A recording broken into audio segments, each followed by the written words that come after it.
After we focus on those postures, we then can start to think about what are the practices to make sure that we have done everything within our power to see a healthy and positive succession process. And I love the analogy of the relay race. It is used on many conversations around succession planning, but I think it's used oftentimes because it fits this recognition that we are running a race. There is a time when we are entrusted with leadership, but it is part of a bigger story. And again, for those of us as followers of Jesus, we believe that we are part of a bigger story than just our particular moment of time in it. So thinking about this as a race, what are the practices that would allow us to do everything possible to make sure we are engaged in a healthy succession practice? And I just want to focus in on 3 of them. So we identified 7 different steps, but with our time together, I just want to go a little bit deeper on 3 particular areas of focus. And the first is this idea of start training now. Almost everyone that did not have a successful succession says, I wish I had started earlier.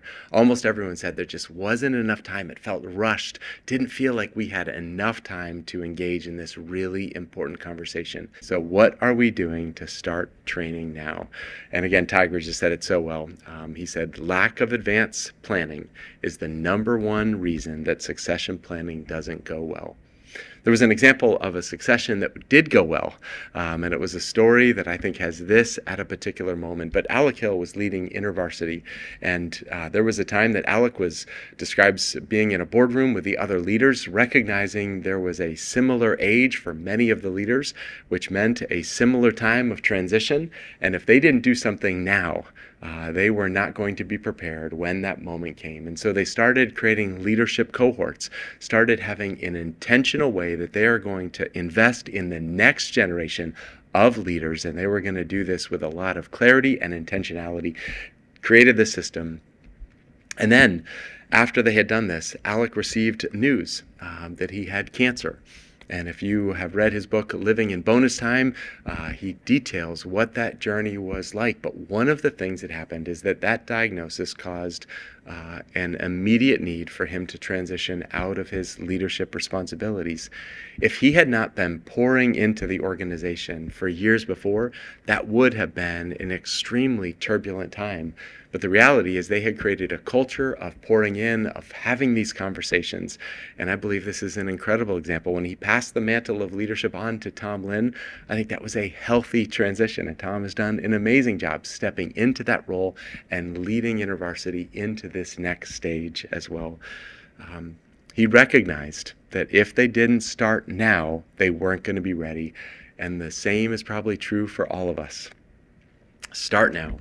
I like how Ronald Blue does this. They hold a CEO roundtable, part of this conversation, where they bring in the top 12 leaders, spend 18 months pouring into them with leadership and financial training. They realize that leaders are only to lead for a limited amount of time and are committed. I love this. This is why I wanted to include it, of transferring the know-how and the know-who. Both of those critical, so that when that transition happens, it's both the knowledge, but also the relationships that are necessary.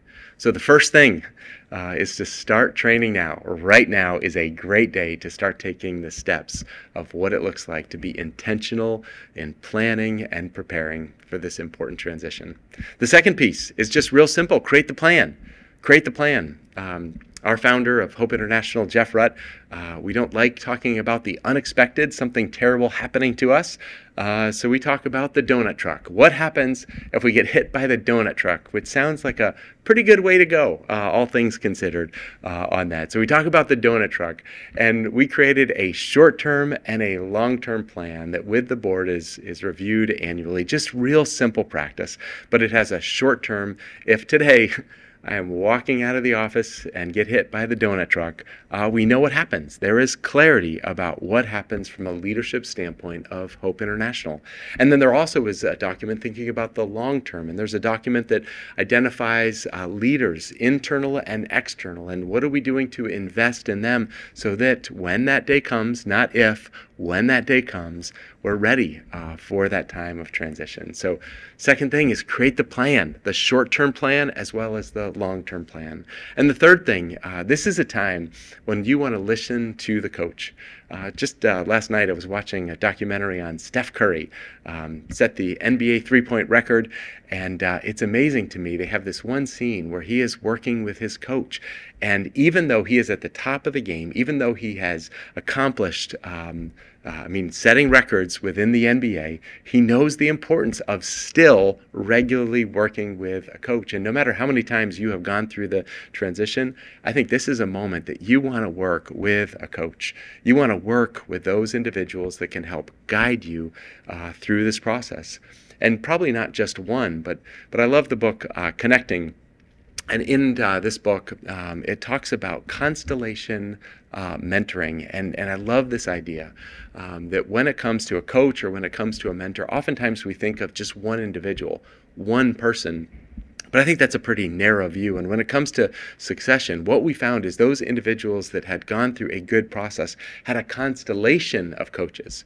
Yeah, they probably had some expert that helped them think about where they are and where they're going. The boards oftentimes had an individual that came in and provided guidance. That's just one type, though. They also had a group of peers. Those individuals, I like to call them the 3 a.m. friends. Those individuals that if it's 3 a.m., they're going to show up and there is full candor, there is full trust, and they are walking with that individual, not just during the process, but then afterwards. And then also the internal. It's a little bit complicated on the internal, but who are those individuals that you're having the regular conversations with around succession planning? I'm so grateful for our HR director. Candid conversations are welcome, thinking about this topic and how do we make sure that we are ready? And then also, what are we doing? If you've had a successful transition, who are you pouring into? What are those other leaders that you can invest in? But this idea about this is a moment that you want to be surrounded by coaches. You want to have friends. You want to have individuals that are going to be walking with you through this time. So again, those are just 3 to go a little bit deeper in, but every step matters. And again, maybe just going back to the first one, today is a great day, if you haven't already, to take those active steps in planning.